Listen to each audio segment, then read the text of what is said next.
point of this talk is not that a world-class barbershop chorus called me the Admiral of Accuracy, although they did. The point is not that I learned every note and word in this book in 6 months, word perfect, note perfect, and performed them, well, sang them all mostly with people I hadn't sung with in one weekend. The point is you can do it too. Let's have a sing-along. Row, row, row your boat gently down the stream. Now, was anyone unsure what the next word or the note was going to be? No. Well, yeah, because there's a thing on the slide. Okay. So, you can do this. The whole point of this quote is the main thing you need is the belief that you can and the determination to put in the work, because it is work. It doesn't come magically. It takes specific techniques. It takes lots of focused attention. So Harmony Brigade, which is where this book is from, you learn usually 1/4 of the book, one of the parts. I like to make it hard on myself. And then you show up and you sing with people you've never met, and you get 6 months to learn basically half an hour of music, or 2 hours if you're crazy. Can you pause it for a second and go to the video?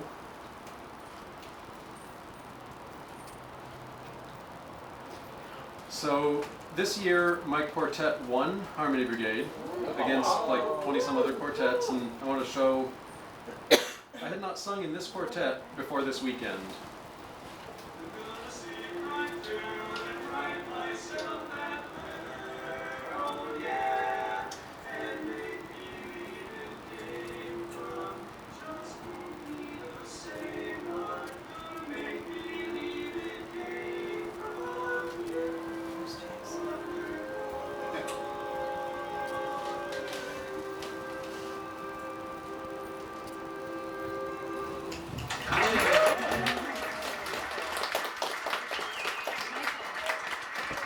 So that's Harmony Brigade, and if you sing barbershop and you like to memorize and your voice is like even halfway decent, seriously consider it, it's a blast.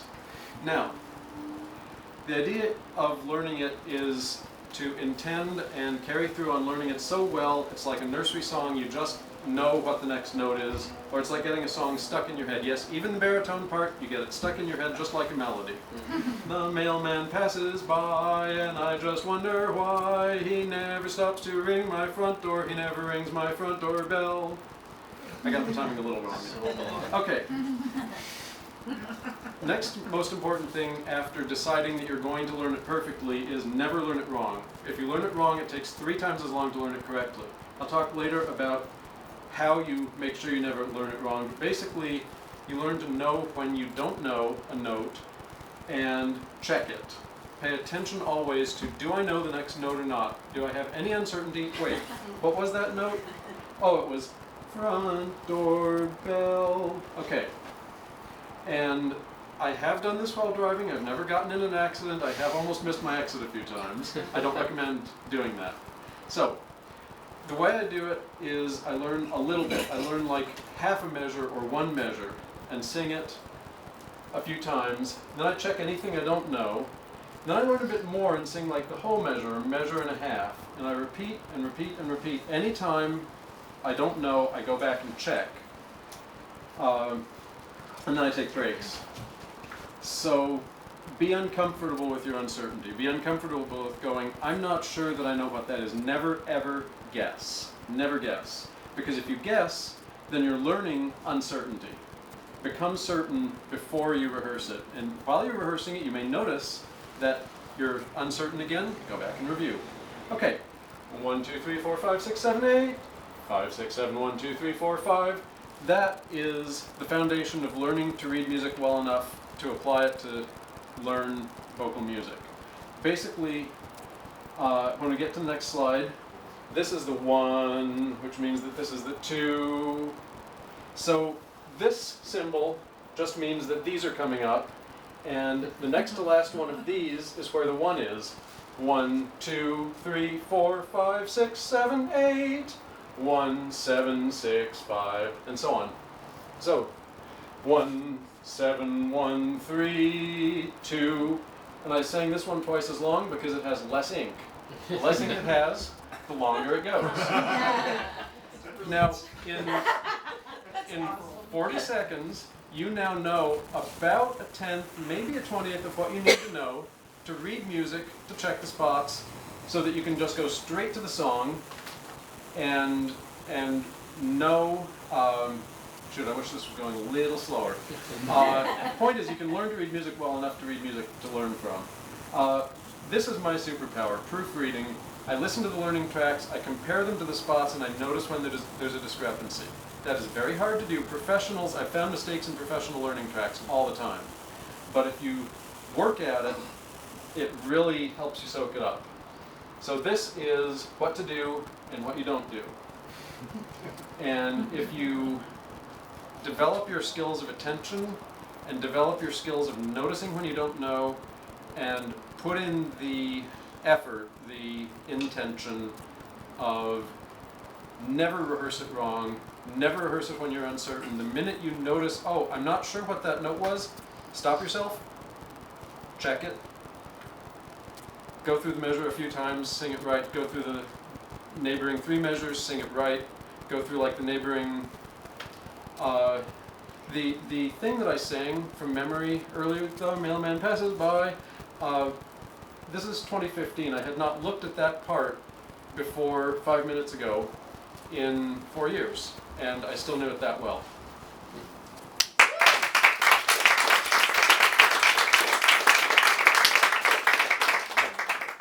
much time does it take? If you do the proofreading thing, that is multimodal learning. That takes so much attention.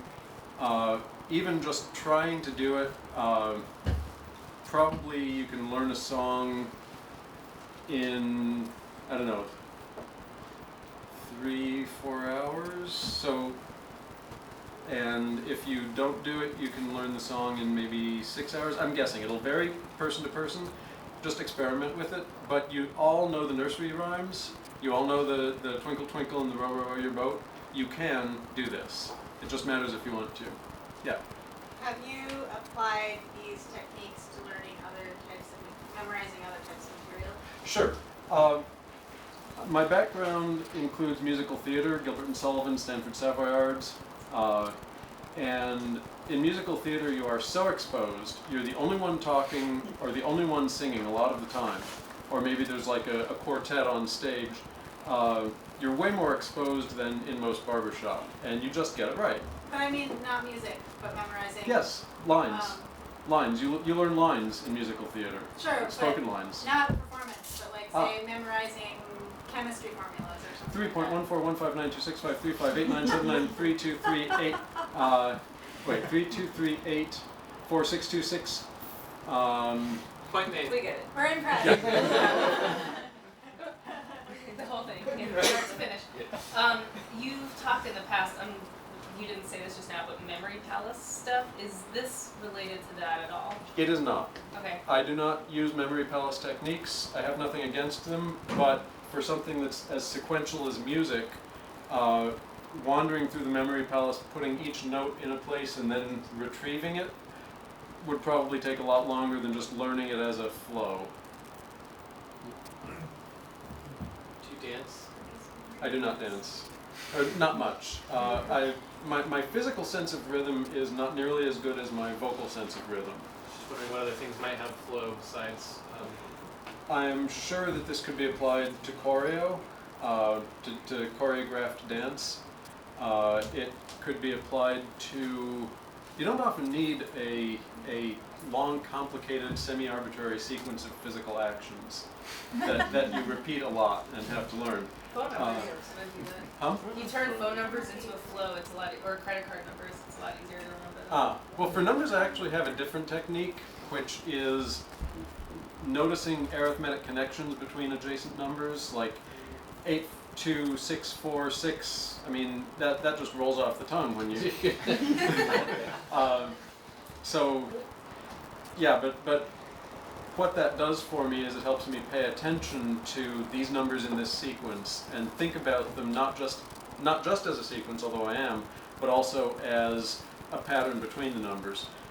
Something I didn't have time to put in the talk is learning the intervals between the notes. So 3, 3, 5, that's a minor third. 4 sharp, 4, those are 2 half tones. A little awareness of how the intervals go together helps with the precision, and also helps you make another set of connections. What is your morning ritual like? I don't have one. My He's got morning 2 habits. Yeah. So if I'm undisturbed, generally get on the computer and see if anyone at work needs me. So no flow though. Not really, no. I was just curious. No. I mean, this is a compartmentalized skill that I apply when I want to memorize something. Do you have any tips for, like, it takes a lot of focus to do this kind of thing? Yes. I know that. Do you have any tips for what you do to maintain the focus when you're like trying to learn something? You gotta learn it in. One, I don't think about, oh, this is such a pain, oh, I don't know if I can do this. None of those distracting, do I really want to be doing this things. I decide beforehand that I want to be doing this, and then I just do it. 2, I actually enjoy it. I take it as a personal challenge, which you can maybe tell. So I guess, yeah, just enjoy it and intend it. And anyone here, does anyone here have a hobby or a craft that they can do for an hour at a time without a break? Mm-hmm. Anyone not have that? This is the same thing.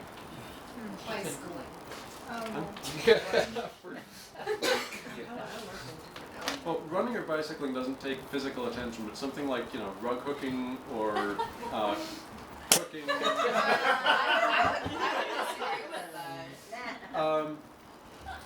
If you're always paying maximum attention while bicycling, then I don't know. Maybe you shouldn't bicycle We're missing a though. lot. So I commute to work, and I don't pay anywhere close to total attention while I'm doing it. I'll be Well, going also down maybe the road. because you're paying attention to like, what your body's doing, and like, is that car gonna hit me, and I gotta stay out of that train track, and so it's not like just I need to do this with my. He doesn't know the damn music. No, I commute on a dirt bike, so I don't worry too much about road hazards. To me, it's more like row your boat. It's just that commute is every bump is familiar. Yeah. I mean, there's different ways to bicycle, and if you do bicycle with full attention, then yeah, you can use that as an example of full attention that you know your brain has the capacity to spend full attention on what you want to do for long periods of time. Well, personally, like I just started jogging, Uh-huh. and because I'm getting over, like it's hard for me. I'm like constantly thinking about that act because I'm pushing myself, right? So I feel like I am exerting That's that a good energy one. Yes, on yes. focusing on what I'm doing. I mean, it's nothing to do with memorizing, but. No, that's actually a good comparison. I have run marathons, and the first marathon I ran, I was paying attention the whole time. Yeah. It's hard. It is, and so. Do you ever sing barbershop while you're in your head while you're running marathons? Yes, but believe it or not, the amount of attention that I spend on the barbershop, on running through it and making sure that I have it right, I actually get shorter of breath when I do that. Then running a marathon. No. Oh, okay. No. So, but while I'm running, but listen, while I'm running, if I start rehearsing barbershop in my head, I notice that I have less breath to run with. Even though it's in your head. If I'm lying at bed at night and rehearsing barbershop, I'm totally relaxed. I'm breathing slowly. I start up the barbershop. I start breathing faster, just because it actually takes physical energy, takes physical fuel to spend that much attention. A lot of times with kids who might have attention differences, giving them something physical to do while they're memorizing or doing work is a really helpful thing. And Sure. So that's just like sort of tangent off of that. Like if they're learning multiplication tables, bouncing a ball or like tapping their feet or doing push-ups can be helpful. It's cool. Yeah. With that. whatever works to get part of their brain willing to focus attention on one task. This seems like there are lots of different ways. This is like an extremely precise and accurate way to memorize music, but Yes. have you ever tried, like, say, improvisation or reading off the fake book or something like that? And does any of this, like, apply to that, or is it just a total opposite exercise? I would say it's pretty much the opposite exercise. I will say that when I go to a harmony brigade and I'm singing, I know it well enough. Usually, there's sometimes I'll just hate a song and not learn it as well. But when it's a song I know, I don't have to think about it anymore. It's like row, row, row your boat. So there is room to improvise while I'm performing the song that I've previously learned this way. If I just picked up music and hadn't seen it before and was like sight reading, assuming I was in practice reading enough to do that, one thing I want to say, reading music and sight reading are completely different. Sight reading takes speed. Reading music to check one note that you're unsure of does not take speed. You can take as long as you like to remember the rules, and anyone can learn those rules. Actually, I think someone else had a question I haven't gotten to yet. Do you ever learn it like slightly out of order? Sometimes I'll learn like, especially with foreign language, I'll do like the end of the sentence first and then kind of build backwards. You ever Yeah, do that sure. with music? Sure, you can skip around. One advantage of starting at the beginning or at the end is these songs can be repetitive.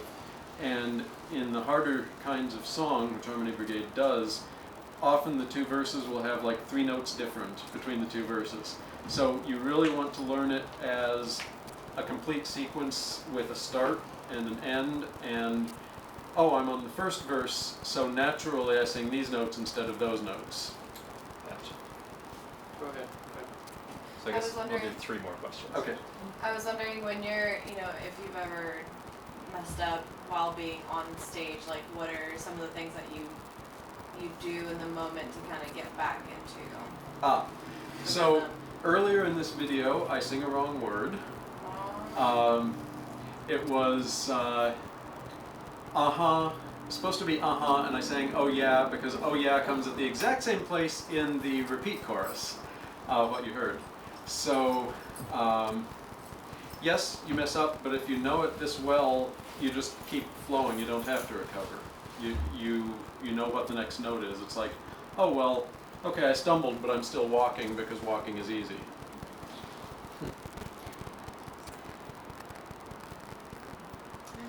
You talked about learning things in terms of notes of your own part, and you're fitting into the context of a quartet or trio or something. Yeah. Do you ever, like, in the process of learning, do you go so far as to learn the other parts note by note and then learn the whole beast as like a series of chords? Do you think about things quarterly, or is it always notes and individual interval offsets from note to note?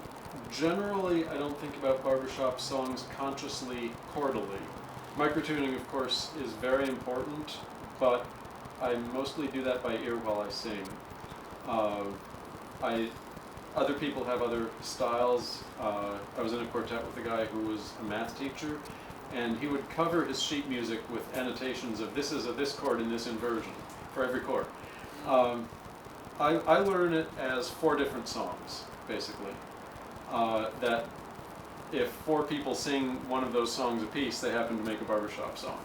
But when I'm learning it, when I'm learning the baritone part, I'm usually not thinking about the bass part. When I have learned the baritone and the bass part, if they're both pretty fresh in my mind, I can actually whistle and hum them in 2-part harmony. That's sweet.